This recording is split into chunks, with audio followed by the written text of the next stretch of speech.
Air hostess pilot కావాలి అన్నదే మీ కల అయితే ఏరో ఫాల్కన్స్ ఏవియేషన్ అకాడమీ అడ్మిషన్స్ కోసం డిస్ప్లేలో కనిపిస్తున్న నంబర్ కి కాంటాక్ట్ చేయండి.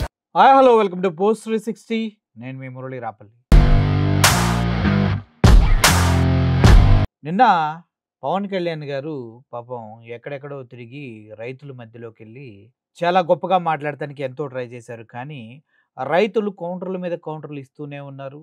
కొబ్బరి చెట్లు పాడైపోవడానికి కారణం తెలంగాణ ప్రజలు పెట్టినటువంటి దిష్టి అంటూ ఆయన దిష్టి మాటలు మాట్లాడటం జరిగింది. అది చూసిన తర్వాత చాలామంది అనుకున్నారు, ఈయనేంటి మరి ఇంత దరిద్రంగా తయారవుతున్నాడు రోజు రోజుకి అని అనుకున్నారు. పవన్ కళ్యాణ్ లాంటి ఒక వ్యక్తి, ఒక మేధావి, ఒక ఫిలాసఫరు, ఒక 2 లక్షల పుస్తకాలు చదివినటువంటి గొప్ప వ్యక్తి, ఇచ్చిన మాట మీద నిలబడటం చేతగాని నిలబడగలను అని నమ్మేటువంటి వ్యక్తి ఇప్పుడు వచ్చి దుష్టి, దరిద్రం, పిల్లి ఎదురొచ్చింది, నల్ల పిల్లి, తెల్ల పిల్లి, కాలుకు దారం కట్టుకుంటా అంటే ప్రజలంతా కింద మీద పడి నవ్వుతూ ఉన్నారు. ఒకసారి ఆయన మాట్లాడిన మాటలు ఒకసారి వినండి మీరు.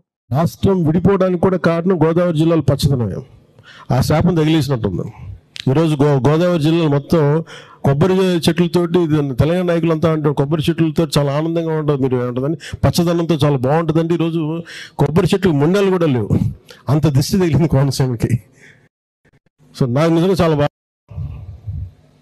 ఎందుకంటే నాకు దీనికి తగిలినంత దృష్టి నరుడి దృష్టికి నల్లరాయన పగిలిపోద్దంటారు. అలాంటిది కోనసీమ పచ్చదనం ఎంతమంది కళ్ళలో పడి వాళ్ళందరూ దృష్టి తగిలి ఈరోజు మొండేలతో కొబ్బరి చెట్లు ఉన్నాయంటే దీనికి ఇంకా మనం కరెక్ట్ చేసుకోవాల్సిన అవసరం ఉంది, దీన్ని సరిదిద్దుకోవాల్సిన అవసరం ఉంది. విన్నారు కదా, పవన్ కళ్యాణ్ గారు దిష్టి తగిలిందంట. ఎందుకు?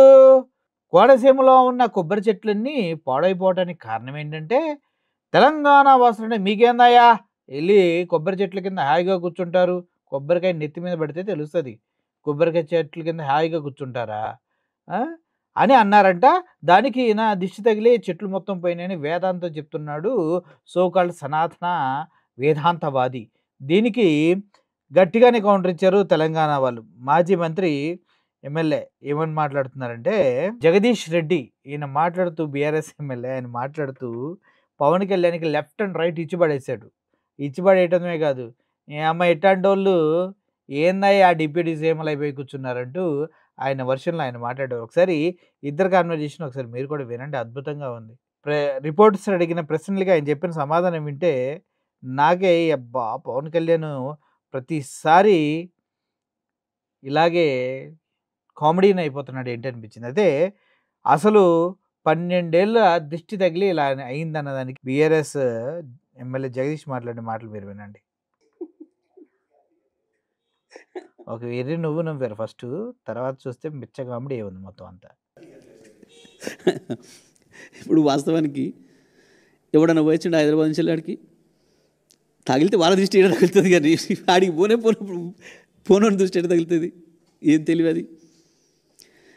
ఇక అటువంటి వాళ్ళు ముఖ్యమంత్రులు, ఉప ముఖ్యమంత్రులు అవుతారు. ఏం చెప్తాం మరి మనం? మాట్లాడేటప్పుడు ఓ నాలుక కంట్రోల్ లేకుండా, బుర్రకు పని పెట్టకుండా,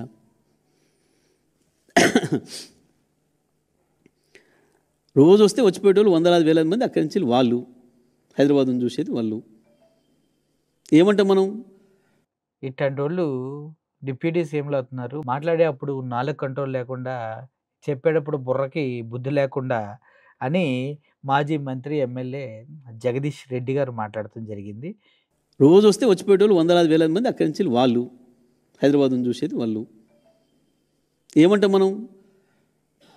నరదృష్టి పడింది అని అంటాం చాలా విషయాలలో. చూసి వస్తానికి బాగా ఎక్కువ మంది చూసిపోతే ఓ చేనెంబడి పోతుంటే బాగుంది ఈ చేను అని చెప్పి అంటారని చెప్పి పాపం దిష్టి బొమ్మలు కట్టుకుంటారు. మరి కట్టుకుంటామే, ఆయన దిష్టి బొమ్మ వద్దన్నాడు, మనం ఆపినామా?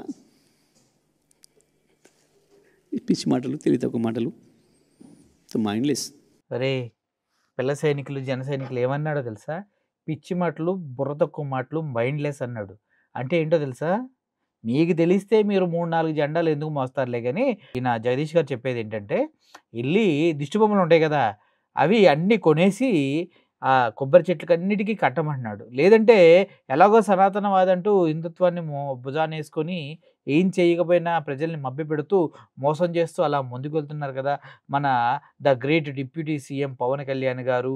ఆయన్ని పిలిచి చెప్పండి, అదేదో దిష్టి తీయడానికి ఉప్పు కారం మిరపకాయలు అన్నీ వేసి దిష్టి తీయండి, లేదంటే దిష్టి తగలకుండా అక్కడంటే దిష్టి బొమ్మలు పెట్టుకోమంటే సరిపోయింది. బుర్ర తక్కువ మాటలు ఆయన అంటూ పాపం జగదీష్ గారు చాలా అద్భుతంగా చాలా డిఫేమ్గా మాట్లాడటం జరిగింది.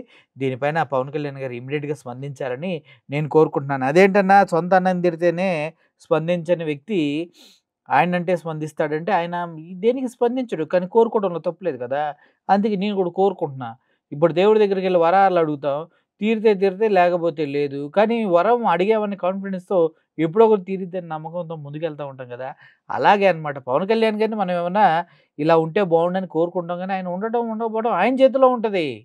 కాబట్టి నేను కోరుకోవడంలో తప్పులేదు అనుకుంటున్నాను. ఏమండి పిల్ల సైనికులు, ఏమండి జన సైనికులు ఏమంటారు? పక్క రాష్ట్రం వాళ్ళతో కూడా మనదేమో సీజ్ ద షిప్ అయిపోయింది, తప్పిపోయిన 32,000 మంది బాలబాలికలు అయిపోయింది. ఇంకా ఇలా చెప్పుకుంటూ పోతే ఒకటా రెండా కోకోలలు మన సుగాలి ప్రీతి కేసు వెళ్ళిపోయింది, అన్నీ వెళ్ళిపోయినాయి. చివరికి నిన్న మీటింగ్లోనే ఒక వ్యక్తి గతంలో 2014లో మీరు టీడీపీకి ఓటు వేయమంటే వేసాము అనగానే అదొద్దు కట్ చేయండి, మైక్ కట్ చేయండి అని మైక్ కట్ చేసే దౌర్భాగ్య స్థితికి పవన్ కళ్యాణ్ గారు దిగజారంటే అర్థం చేసుకోండి. ప్రజలకు సమాధానం చెప్పడం అంత ఈజీ కాదు. సినిమాల్లో డిప్ప కటింగ్ కాదు కదా, ఇప్పుడు డిప్ప కటింగ్ ఉన్నట్టుంది.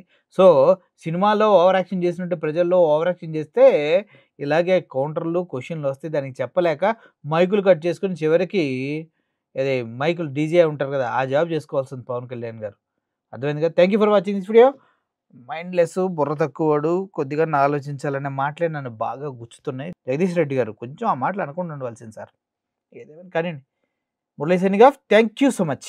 ఎయిర్ హోస్టెస్ పైలట్ కావాలి అన్నదే మీ కల అయితే ఏరో ఫాల్కన్స్ ఏవియేషన్ అకాడమీ అడ్మిషన్స్ కోసం డిస్ప్లేలో కనిపిస్తున్న నంబర్కి కాంటాక్ట్ చేయండి.